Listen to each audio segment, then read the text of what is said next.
My name is Amanda Zurawski, and I live here in Austin. I'm here to testify on Senate Bill 31 and against Senate Bill 33 and 2880.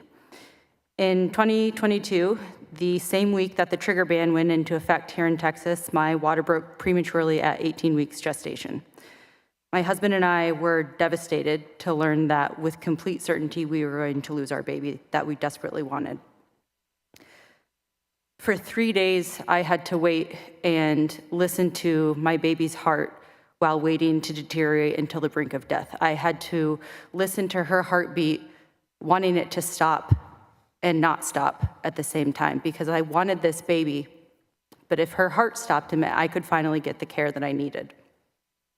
Unfortunately, that never happened, and 3 days later, I finally met the medical exception criteria in Texas when I went into septic shock and nearly died. Finally, I could get care. I nearly died that day, and as a result of what I was forced to endure, my ability to have children in the future is forever compromised.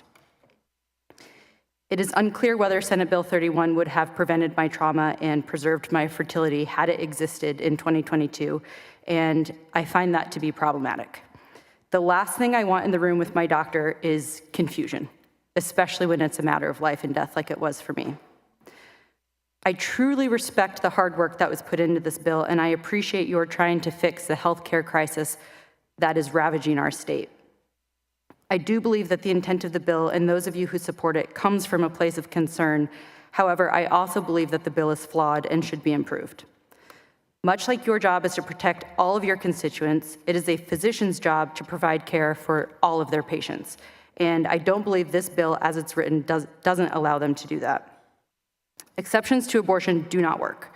What's more is that no two pregnancies are the same, so we cannot expect a blanket rule to be applicable to all cases.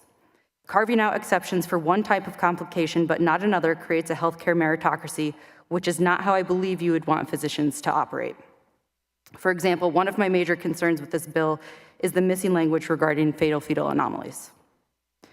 Finally, there's the issue of reviving the law from 1925, which does not prevent women who seek abortions from being criminally prosecuted. It leads me to wonder, if this bill had existed when I nearly died, would I have been criminalized for seeking care to save my own life?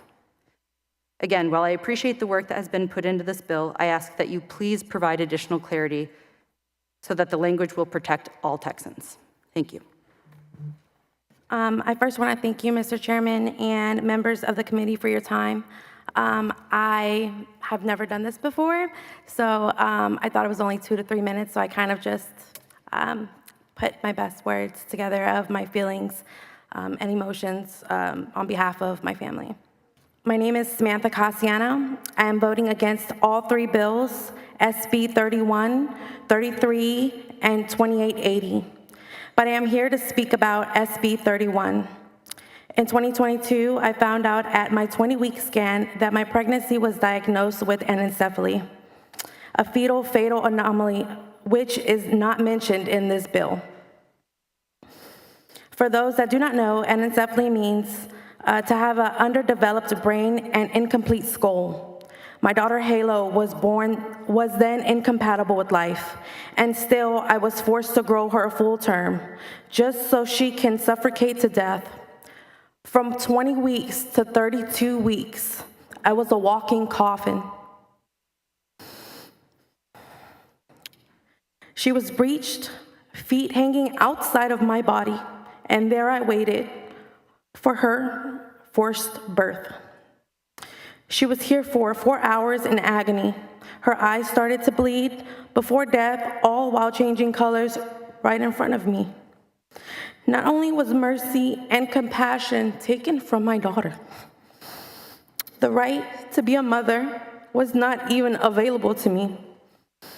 My own way of grieving and my mental health was planned by strangers and people of power. I'm here to testify that this bill is not safe for the future generation of my family. Please, we need to do better. I am asking that you reject these bills and gather facts from testimony today. And let's pass a bill that is pro-family. Thank you. My name is Lauren Miller. I am an 8th-generation Texan, and my son and I are survivors of the predictable consequences of Texas's abortion bans. I know firsthand that the exceptions in SB 31 are a lie and would have done nothing in my case. And I know how SB 33 and SB 2880 would criminalize my family for the simple act of trying to protect my life. My husband and I were delighted to find out that I was pregnant, even if we were surprised it was twins. But severe sickness for me and a long list of fatal diagnoses for one of our twins risked the life of myself and our healthy twin. Simply put, pregnancy is too complicated to legislate. Because of abortion bans, my healthcare in Texas ended with a series of doctors saying, "I'm so sorry because I wasn't dead enough for an abortion of our unviable twin." The best that they could offer was to keep me in the hospital until I lost both twins. My doctors should not have had to choose between standard of care and committing a crime. My husband and I had no choice but to scramble to go to Colorado for a single fetal abortion, a single injection which took less than 15 minutes, yet cost thousands in travel expenses. That would now be criminalized by these laws. I'm not a hypothetical. I'm sharing my real, lived experience of the dangers of these laws. Texans, you may never want an abortion, but you may find yourself in my situation. You may need one to save yourself or to save a healthy, wanted baby. These politicians insist that they know better than you what is right for your family. They would criminalize you for making the right decision for your family. That is not freedom, that is not independence, that is anti-Texan.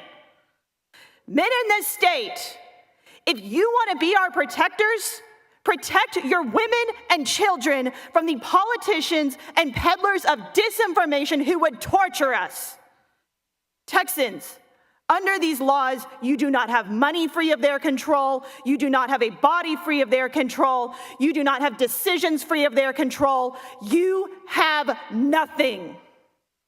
I know that these laws are not about abortion. They are about control because there are some people in this room who did try to kill a healthy, wanted, planned pregnancy, and I am looking at you right now. There is no defining the point at which we must forfeit our bodily autonomy to state control. I oppose SB 31, SB 33, and SB 2880. Thank you.